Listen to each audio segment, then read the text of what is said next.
안녕하십니까. 세상 읽어주는 남자 이성훈입니다. 오늘은 스타트업이 보는 삼성 파운드리라는 주제로 한 말씀 드리겠습니다. 삼성 파운드리가 위기입니다. 이 4나노, 3나노 등 최선단 노드에서 메이저 팹리스 수주 물량이 없다시피 합니다. 외신에서는 미국 텔러시 파운드리 공장에서는 그 ASML의 EUV 장비 수령을 연기했다는 얘기도 나오고 있습니다. 실제 삼성은 테일러 파운드리 팹의 가동 시기를 당초 올 연말에서 내후년인 2026년으로 미룬다고 공식적으로 밝힌 상태입니다. 실제 그 삼성의 파운드리 수주 물량을 보면 답답하기 그지없는데요. 심지어 자체 물량인 엑시노스 2500의 경우도 3나노 수율 부진으로 내년 초에 나오는 갤럭시 S25 탑재가 힘들 거란 관측이 지배적입니다.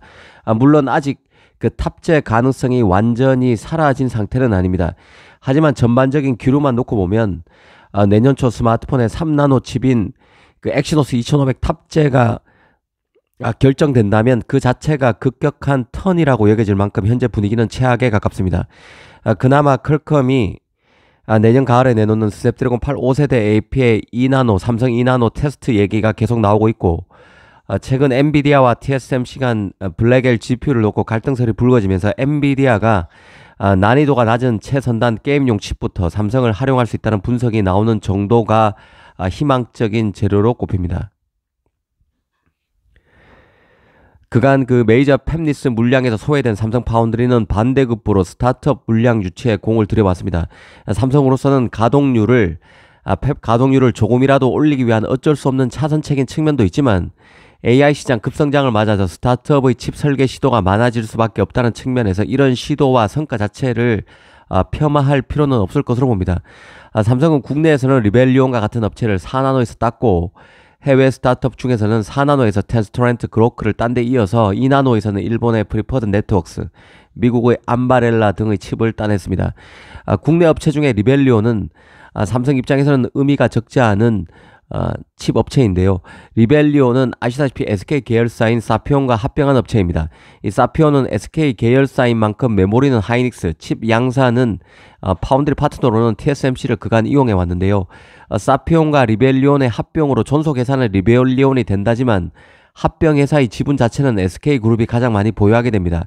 그럼에도 리벨리온은 삼성과 손잡고 칩을 만드는 게 특징인 것이죠. 리벨리온은 삼성의 5세대 HBM3E 12단 제품을 탑재한 AI 칩 리벨을 삼성 4나노 파운드리에서 제작하게 됩니다. 삼성 입장에선 그간 강조해 왔던 턴키 수주를 SK 품으로 넘어간 리벨리온을 통해서 구현하는 셈인데요. 리벨 칩의 경우는 MPU와 HBM 간 조합입니다. MPU 리벨 칩을 삼성 4나노에서 만들고 이 MPU와 짝을 이룰 HBM3E 12단 제품도 삼성 메모리를 쓴다는 뜻입니다. 리벨리온의 CTO는 그 일전에 삼성의 5나노와 4나노에 대해서 평가한 적이 있습니다. 당시 삼성의 이 5나노, 4나노가 이전과 비교해서 훨씬 발전한 상태지만 고객 확보에 어려움을 겪고 있다고 지적했습니다. 5나노, 4나노에서 처음에는 TSMC의 수율 등에서 완전히 밀렸지만 최근에는 급격한 수율 개선으로 좋은 위치에 올라서 있는데, 이를 칩 수주를 할 기회를 삼성이 못 잡고 있는 상황이라는 것입니다. 그래서 리벨리온과 같은 스타트업들이 삼성의 가려운 곳을 긁어주는 역할을 할 수 있다고 짚었습니다. 이 삼성으로서는 리벨리온과 같은 전도 유망한 스타트업의 칩 제조를 통해서 4나노, 5나노에서 과거의 삼성이 아님을 홍보하는 기회를 잡고, 스타트업은 TSMC보다는 훨씬 저렴한 가격에 성능이 뛰어난 칩을 제공받는 기회를 잡고 있다는 뜻으로 해석이 됩니다. 이런 취지의 얘기는 짐 켈러가 이끄는 텐스토렌트도 한 적이 있는데요. 텐스토렌트는 삼성의 4나노를 선택한 이후로 삼성이 최대 경쟁자인 TSMC로부터 고객을 확보하기 위해 보다 매력적인 가격을 제시하고 서비스도 추가하고 있기 때문이라고 말했습니다.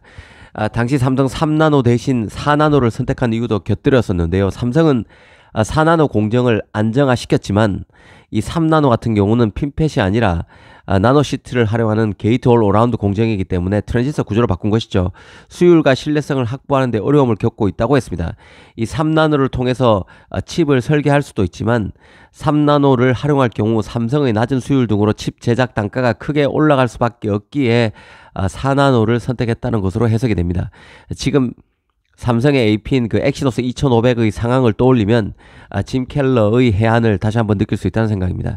이 반도체 분석 매체인 세미 애널리시스 같은 경우는 삼성 4나노가 최근에 급격히 수율이 개선되긴 했지만 그래도 TSMC 5나노보다 트랜지스터 밀도가 낮다고 냉정하게 짚은 적도 있습니다. 그러면서 삼성이 트랜지스터 구조를 게이트올 어라운드로 바꾼 3나노를 가장 먼저 적용했지만 팹리스에게는 너무 급격한 도약이란 평가를 받고 있다고도 했습니다. 핀팻에서 나노시트로 바꾸는 기술 자체가 너무 어려운 기술이라는 게 그 이유였는데요. 그러면서 TSMC 인텔은 2나노부터 핀팻에서 게이트올 어라운드로 교체하게 되는데 큰 무리가 없을 것이라며 삼성에 비해 기술 적용이 늦어지는 데 따른 기회비용도 크게 없을 것이라고 지적하기도 했습니다. 삼성을 응원하는 사람 입장에서는 거북한 평가할 수 있는데 시장의 냉정한 평가에 가까울 것입니다. 실제로 삼성의 3나노 수율이 뛰어나다면 이런 평가는 나오지 않겠지만 지금 삼성이 3나노에서 제대로 된 고객을 잡지 못하고 있기 때문에 이런 평가도 공식적으로 더 많이 설득력을 갖게 되는 것이죠. 국내 유망 스타트업 중에서는 삼성 파운드리 대신 TSMC를 선택한 곳도 많은데요. 퓨리오사 같은 스타트업이 대표적입니다. 이 퓨리오사가 만든 AI 칩인 레니게이드 같은 경우는 TSMC 5나노에서 만들어집니다. 이전만 해도 퓨리오사는 삼성 14나노에서 AI 1세대 칩으로 불릴 만한 워보이를 만들었는데 2세대 칩으로 LG가 서버에 탑재하기로 한 레니게이드 같은 경우는 TSMC 5나노로 갈아탔습니다. 퓨리오사 CEO 같은 경우는 삼성의 에코시스템 자체가 TSMC보다 못하다는 점을 파운드리 교체의 이유로 꼽고 있습니다. 레니게이드 칩의 핵심 자산은 팹리스인 퓨리오사가 직접 설계하지만 AI 칩에는 이 핵심 자산 이외에도 그 HBM을 위한 인터페이스 등 요소 기술이 다수 집약되어 있는데 이런 요소 기술의 협력과 지원을 받는 데는 삼성 파운드리보다 TSMC가 더 낫다는 것이죠. 파운드리 생태계가 잘 갖추어진 대만에서 칩을 만드는 게 더 낫다는 판단을 퓨리오사가 했다는 것입니다. 삼성으로서는 분발해야 할 대목이 아닌가 싶습니다. 원래 그 변화가 폭발하는 산업의 스타트업이 붐비는 법입니다. 칩 분야에도 AI가 변화를 추동하자 창의적인 아이디어를 현실로 구현해내기 위한 도전이 많아지게 됩니다. 엔비디아가 지금은 AI 칩에서 선두자를 내달리고 있지만 엔비디아 AI 칩인 GPU를 구하기도 힘들고 가격도 고가이고 전력 소모도 많기 때문에 효율적인 칩을 만들기 위한 다양한 시도가 빅테크에서 그리고 스타트업에서 다각도로 이루어지고 있는 상태입니다. AI 시장은 지금 현재 골리앗들이 점령하고 있지만 초기 시장의 구조일 뿐 아직은 성장 잠재력에 비해서 무주공산에 가까운 이 시장이 AI 시장이 어떻게 변화할지는 예측이 쉽지 않습니다. AI 칩 시장이 커지면서 군소 고객이 크게 늘어나게 되고 이는 파운드리에서 골리앗 TSMC에 도전하는 삼성에게는 기회가 될 수도 있는 상황입니다.